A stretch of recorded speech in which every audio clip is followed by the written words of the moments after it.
Hello, everyone, and welcome back to the Department Podcast, an extra special Wrestle Recap version of the Department Podcast, where we are breaking down Clash of Champions 2020. I'm Stephen Clark with my dirty blonde and my blonde, Jesse Norman, Justin Valentovic. Fellas, how are you doing right now?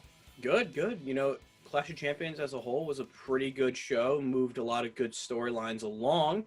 Not too many titles changed hands, basically, so nothing in that department really changed, but all in all, it was a good, entertaining show. I enjoyed it. Unintended in that department. Jesse, how you doing, buddy? Good. It was a pretty solid show. Good, yeah, it was good. Both of our teams, the Colts and Steelers, got wins on Sunday, so hey, very happy day for all of us. One of our teams played a real team, and the other one played a whoa, they're still an NFL franchise, but they're not an NFL level team. At this point, let's promote them to the AFL. Yeah, the Jets are not a real team. Pull up somebody else. But hey, the Steelers winning helped the Colts, so that's all that matters. It did. So thank you guys very much for that. Texans are no done. problem. I mean, this isn't a football podcast, but the Texans are done. We'll talk. We'll talk about that later. A little sneak peek for later tonight because we are filming our football review of Week 3. So stay tuned to that. That's probably getting uploaded sometime Tuesday, right? Tuesday morning. So literally tomorrow. So stay tuned for that. But we're here to talk about wrestling. So let's get right into wrestling. And to start off the Kickoff Show, originally the plan was to have Asuka versus vselina Vega. But that got scrapped because I guess another women's title match got scrapped, but we'll get to that. But instead, on the Kickoff Show, we saw Shinsuke Nakamura and Cesaro defend their championships against the Lucha House Party. It was okay. It's the result we expected. It was Nakamura and Cesaro winning. Yeah, there's really they won their first defense. I mean, finally in months they finally had a defense. Because they won it at Horror Show, and that was like July. Yeah, June. Yeah, literally, and they haven't, like we said, they haven't not had a title defense since. It's whatever. You know, I didn't expect Lucha House Party to win at all, and just the fact that they picked this match to then move it to the pre-show, you could tell nothing significant was going to happen. Yeah, Extreme Rules was July 19th. Wow. So they didn't defend for over 2 months. Shouldn't they have had to give up the titles then? Yeah, isn't that no, because creative just didn't make them. Dang, that's a shame. Yeah, that's why I don't like the whole 30-day thing, because Brock went for months at a time without defending it. But then Naomi got hurt before WrestleMania. They made her give up the belt, and then she won it back at WrestleMania. That made no sense whatsoever. But this was a thing. It happened. It was supposed to be on the main card. Got booted because a few women's matches got canceled. So yeah, it's whatever. We have to talk about it because it was there. That's Kickoff. But on a complete 180 from that, to start off the actual pay-per-view, we had the Intercontinental Championship ladder match where Jeff Hardy was defending his championship against Sami Zayn and AJ Styles. And this was, I'd say, one of the best ladder matches in recent memory that I've seen. Yeah, Jeff Hardy did all the bullshit, man. Yeah, he really did. Yeah, he did. There were times where I was like, okay, Jeff, you're done. You did all the things that you needed to do. And then he just kept on doing crazy stuff. And the fact that he was doing all the high spots that he would normally do, like in front of a crowd in the Thunderdome, he really just doesn't care about his body anymore. Doesn't care. The fact that there's no one literally in the building to like get a reaction from, and he's still doing it. But yeah, no, it was like literally like OG Hardy in that arena. Like, I felt like I was a kid again watching him jump off the ladders and all that stuff at WrestleMania 23 and all that stuff. It literally felt like that. Literally felt like a kid again. Zayn too. All of them were just taking so many ladder bumps. They went all in. So many welts on their backs. They went all in on this one. Yeah, the whole night as a whole was brutal. Very brutal night too. Like it was honestly more extreme than like Extreme Rules. Like, well, exactly. Well, there were more specialty absolutely. Matches than Extreme Rules, if we're being honest too. Yeah, honestly. But this just shows if you take 3 capable people who are great in the ring and stick them in a good stipulation, the match can't be bad. No, not at all. Because really the only true ladder match like technician, like specialist, I guess, is Jeff, right? but we've seen AJ do, specialty matches like in, TNA, and he's capable of doing it. Same thing with Sami Zayn and Ring of Honor. Like, they have experience with good specialty matches. So you put them all together, and it was a recipe for, a great match. And honestly, it was probably one of the, if not the match of the night for me. Match of the night, honestly, a candidate for match of the year, too. It's not going to be the match of the year, but it's obviously up there. Top 10 match of the year. Yeah, it was really good. Yeah. Jeff really likes having them put stuff in his ear. Yeah, I was just about to get to that. Like, Sami Zayn, being the little sneaky guy he is, gets two pairs of handcuffs, gets one handcuff, puts it in Jeff's ear, and attaches that to the ladder. So he's basically almost out of the match, even though he tries to make a little bit of a comeback. But the other one was Sami Zayn was trying to handcuff AJ to the ropes, but couldn't figure out to do it, so handcuffed AJ to himself, so AJ couldn't climb the ladder, which is just pure genius. Why don't they do that why don't people do that more frequently in, cell matches or, ladder matches, especially? Just tie them, handcuff them to the ropes, and then they can't do anything. Duct tape them or something. Well, I think also you can't, into cell matches and stuff, you can't usually bring in handcuffs because most people are just wearing trunks. Sami just happens to have a bomber jacket that was laying on the commentary desk that he held handcuffs in. So good. I love the crazy bunker apocalypse prepper style look for when he went into quarantine, he embraced the quarantine look coming out of it. Yeah, no, that's literally the quarantine look, and Sami's embracing this role really well. Of just an unhinged, unhinged insane person. Yeah, no, literally, this is the best work he's ever done in the company, because I feel like he's fully on board for this, and he's just taking it all the way. But Sami Zayn wound up then, while he was attached to AJ, and AJ was carrying him up the ladder, trying to win a title, got the key, unhooked his own handcuff, and tied AJ to the ladder with the handcuffs, and then basically kind of just got the titles like that. So that was that crazy match. That was really, really well done. Really surprising for the kickoff match, basically. Not the kickoff show, but to start the main card. Literally, the curtain jerk match. Literally. Insane. Carry on in the show. A match that was actually really, really good, and was a good showing for a fairly new wrestler. Asuka versus Zelina Vega. I really like this match because Asuka didn't just dominate, and the Raw women's roster is very weak at the moment, and trying to build somebody up to be a little threat in a way to Asuka is Zelina Vega, I guess. Vince likes Zelina Vega. What did you guys think about this? Yeah, I thought it was a solid match. I think they left some on the table so that they're probably going to do it again. And Asuka didn't dominate the match, and Zelina kind of, there was one slip up where she went for the extra pin, and then she got put into the Asuka lock. Yeah. But Asuka didn't just dominate her, put her in the Asuka lock, and then it was over. So it was good. I was surprised at how good Zelina was in the ring. Well, and that's the thing. Usually when we've seen her in matches on Raw or whatever, she's been protected in mixed tag matches or a tag match with another woman or something. So with her being on her own and relatively green still, she held her own. And especially the ending where, she Asuka tried to shake her hand or whatever, and then she kind of slapped back at her.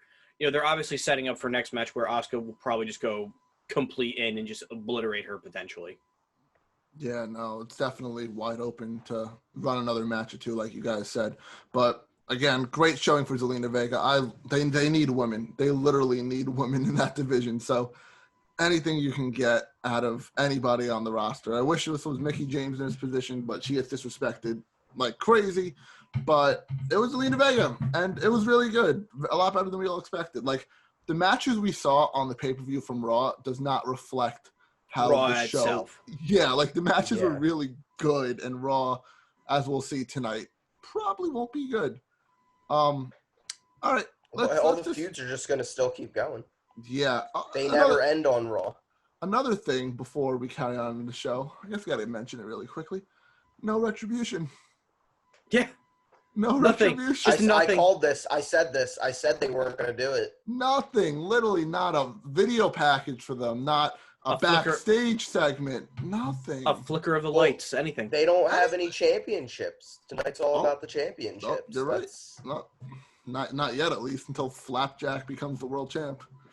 Yeah, it was bad. I've said this. I think they really don't care that much about Retribution. They just need something to fill like 25, 30 minutes of time. And I think so too. They're like, screw it, why not? Especially because Raw also lost Bayley and Sasha, who were carrying parts of Raw while they were the tag team champions. So they had to fill something else in. Yeah, I agree with you 100%. But carrying on in the show, a match that we've seen before, seen 100 times. We have Bobby Lashley versus Apollo Crews. I don't care anymore. Lashley retained. I'm gonna be honest. I watched this after. I skipped it. I didn't care about this match. Perfect. He beat him by submission. That's the only thing I took away from this match. Lashley looked fine. It was a fine match. It's just please be done. Doesn't matter. This is like the 5th consecutive pay-per-view we've seen Apollo versus someone from the Hurt Business for the U.S. title. They could have easily just put Ricochet in instead of Apollo because they're buddies now. And it would have been better. And it would have been a lot better because we haven't really seen Ricochet versus Lashley that I can think of too much. Nope. But and the full Nelson's now called the Hurt Lock.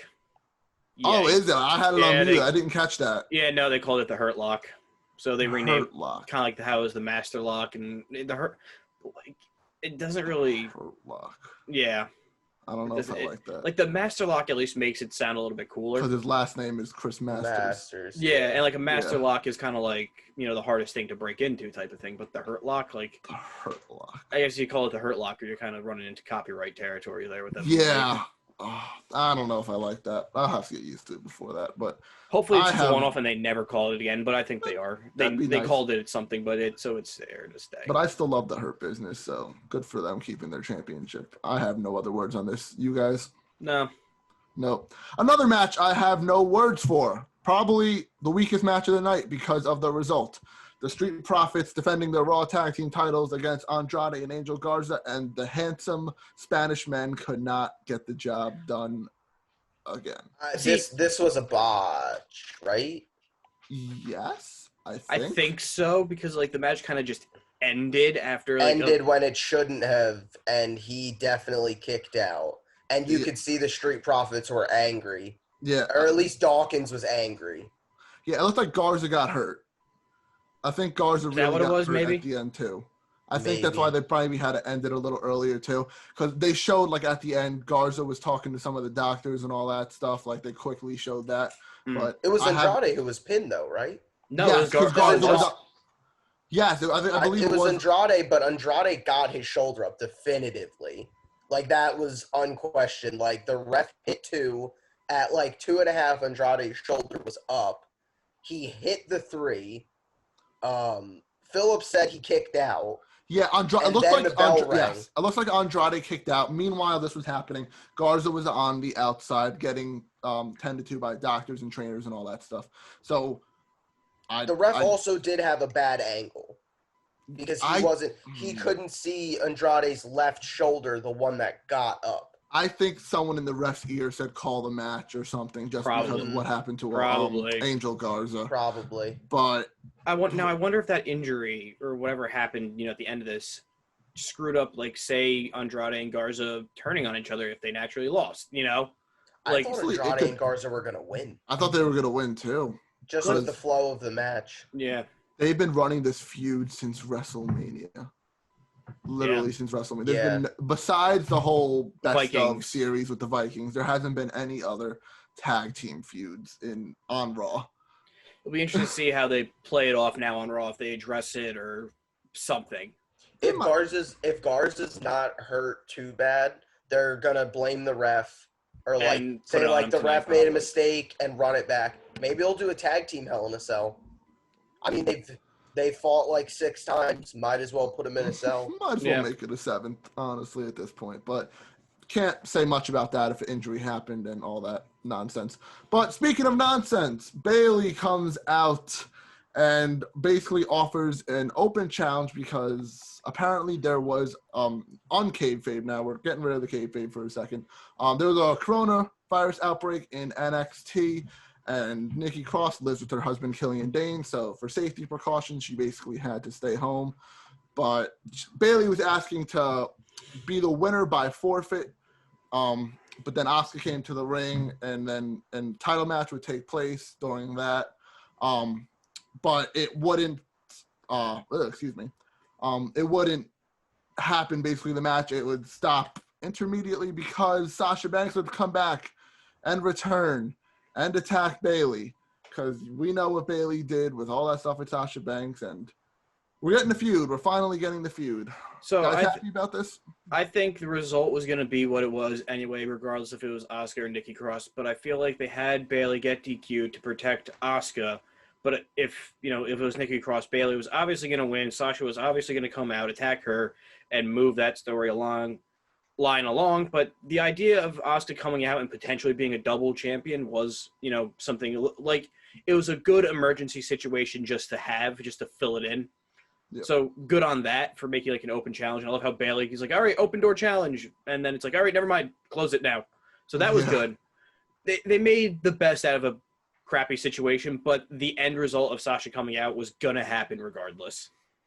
Yeah, the only other person I thought that could have done the open challenge would have either been Bliss, or if they brought out Carmella for her mystery woman. Oh my God! But then you don't have Carmella lose her first match. No. So you can't do that.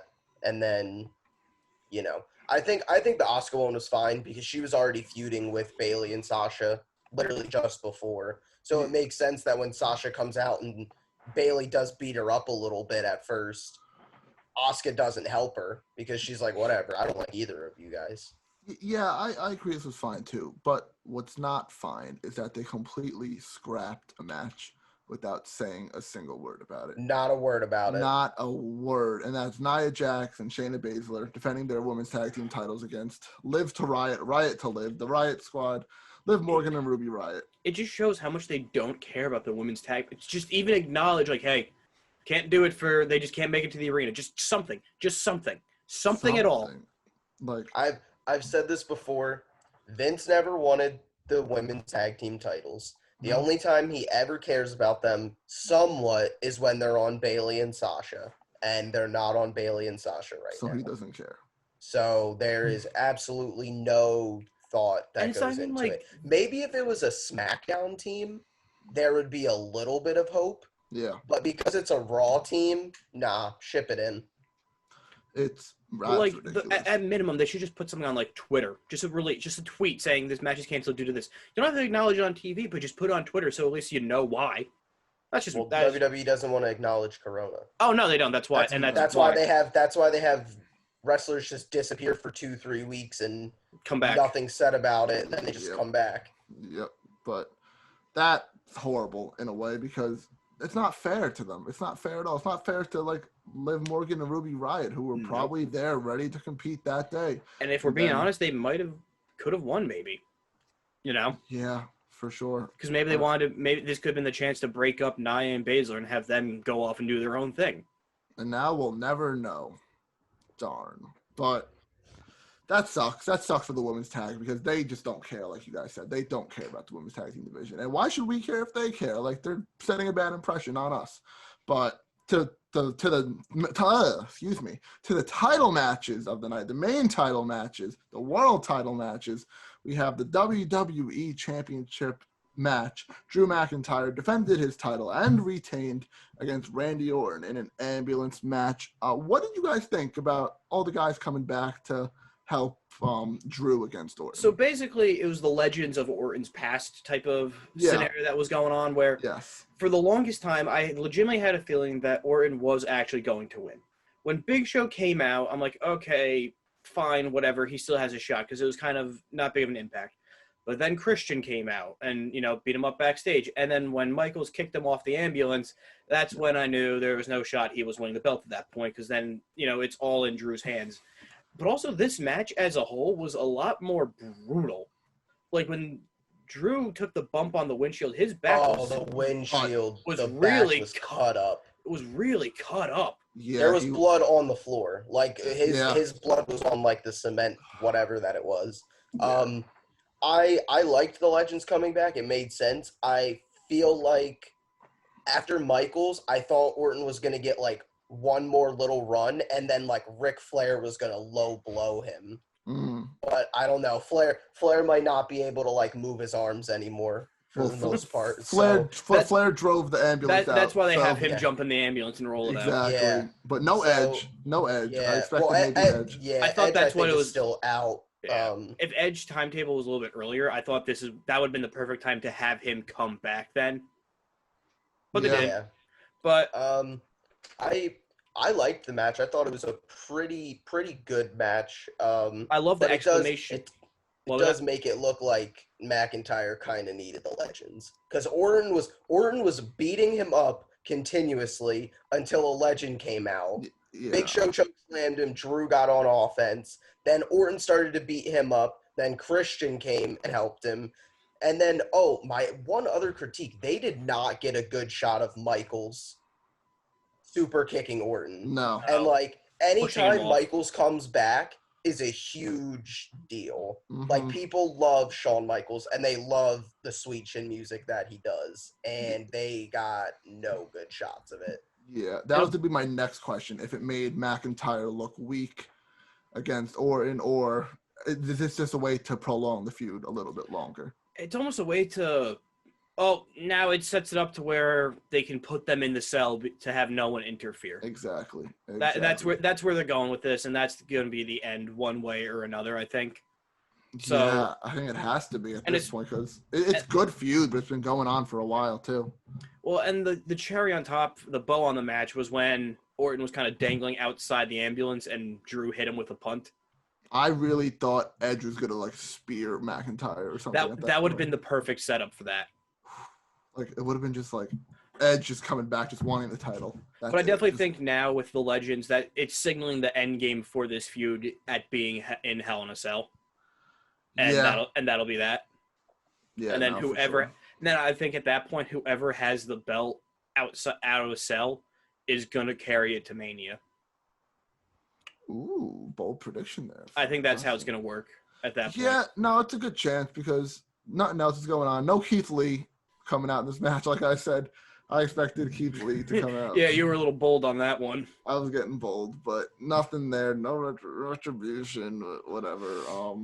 It was good. Very good match. Like you said, brutal, fun, got all the legends in there, and McIntyre kept the belt. But let's see where this goes. Hopefully, Hell in a Cell, because that'll be a lot of fun.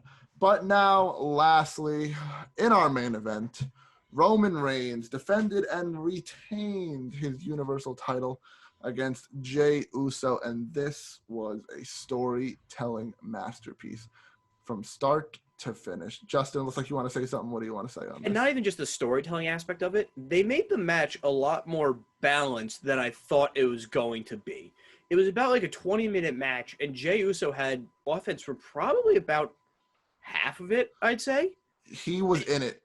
Like he had moves up until like the last third of it, basically, and that's when he got his absolute ass kicked, which we all saw coming. But the fact that they brought Jimmy out then to throw out the towel, and it was just a very good storytelling match, and it's clear at this point the end game for where they have to end up is Roman versus The Rock. Like that's where they have to go, right? I think so too. Yeah, he's gonna go through the whole family. He's got to go through the whole family. Like, Jimmy's next.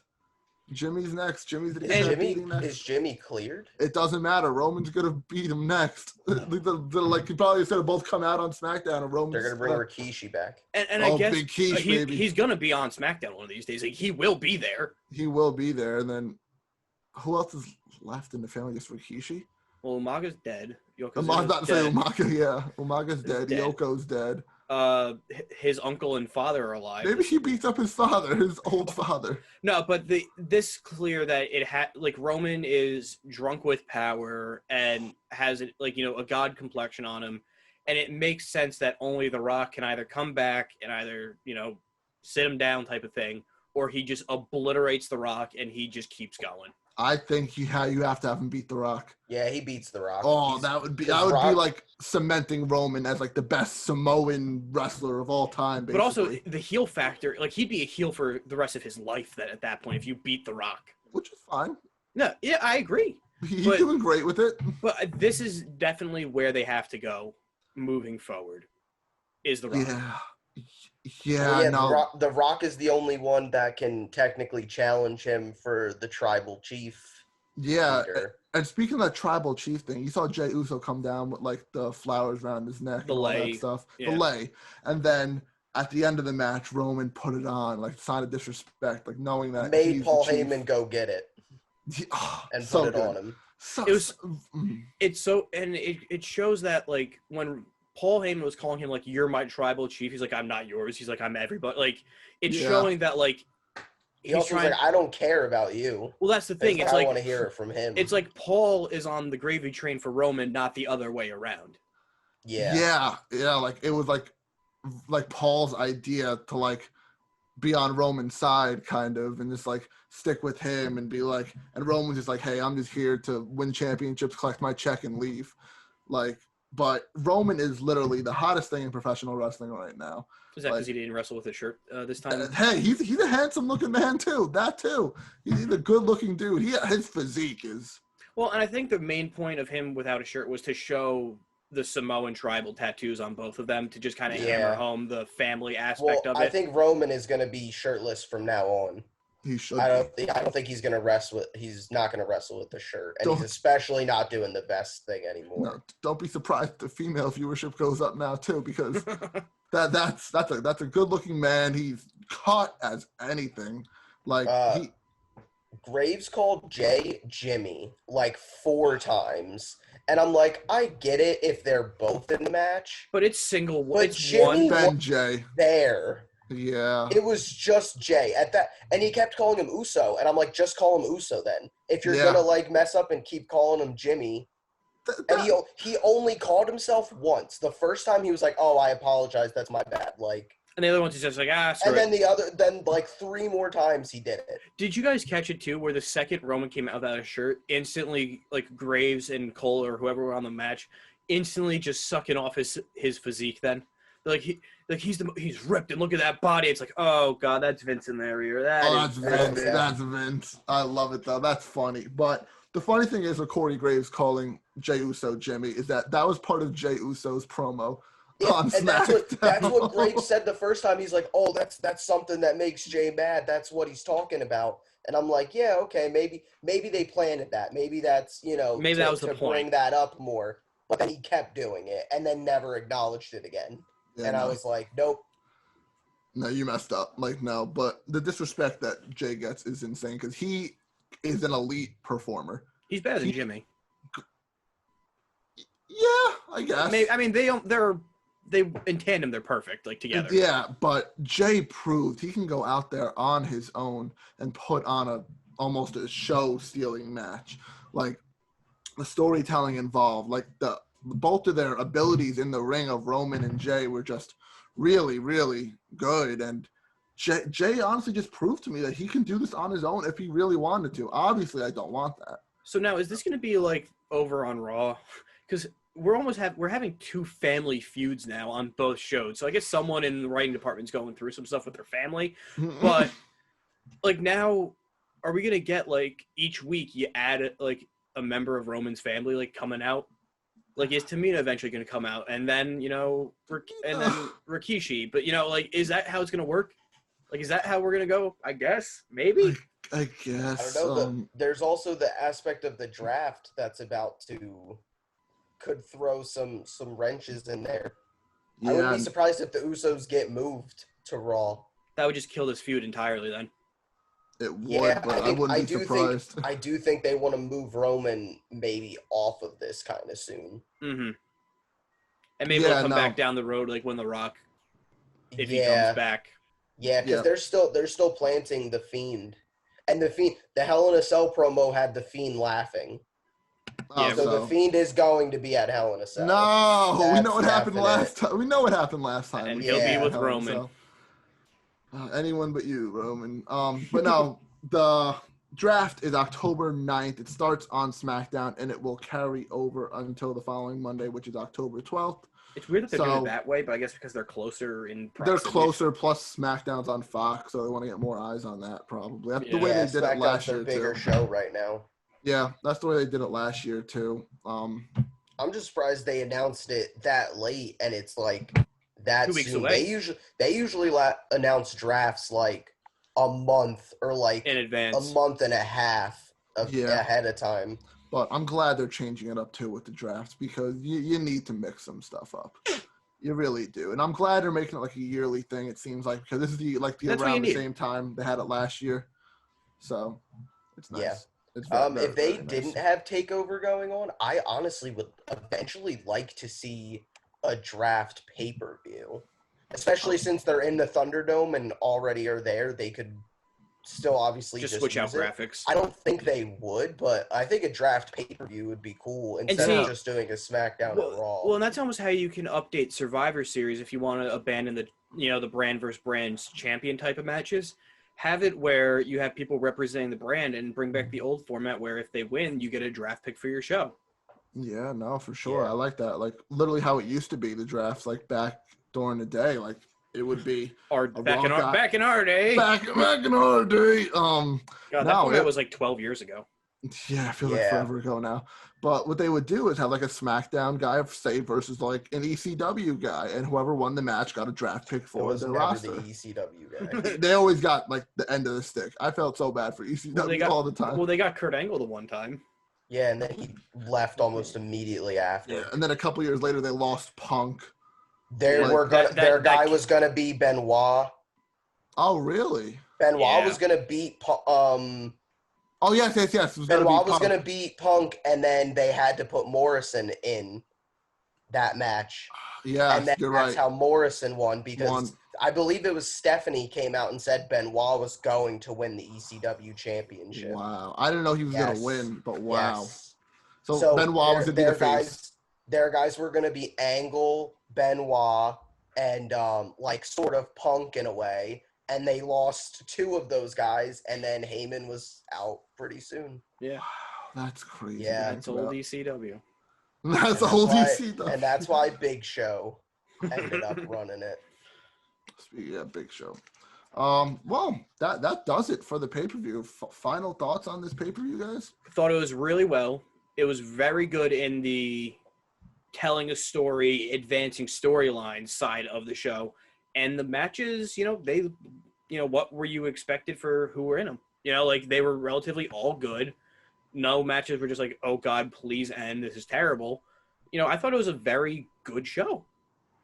Yeah, it was a good show. I hope a lot of these feuds are over because they have been going on for an excessive amount of time. And I already know now because Seth and Ray didn't get a match.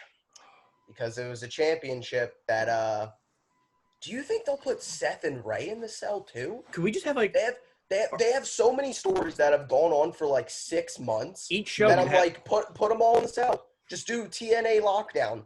Every single match. Just do it in a cell. Maybe they do because the Thunderdome roof hangs lower than the normal Jumbotron. So maybe if they can't raise it and bring it up, just leave the cell there the whole time. Yeah, it's very leave the cell down. Please. Okay, what color do you think the cell will be?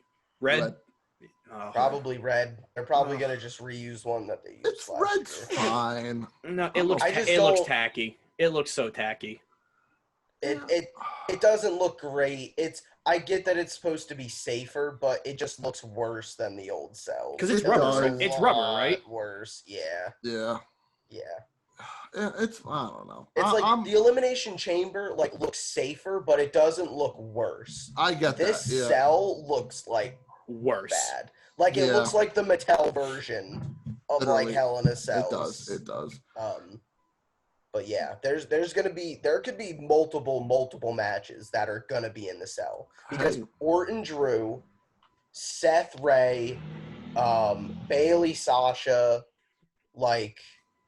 There's Garza, Andrade, Street Profits, Roman versus Fiend, probably. Roman versus Fiend, Bailey, I think Sasha, yeah. The whole pay-per-view legitimately could be in the cell, which I'm fine with. Then, if you're gonna theme a pay-per-view, make every match that theme. Then, yeah, fine. I'm fine with that too. But in the coming weeks, we'll see what happens with Hell in a Cell, the draft, and all that fun stuff in between that. But that's the end of this show. So, guys, thank you so much for listening to the Department Podcast. We really do appreciate you guys listening to us a lot.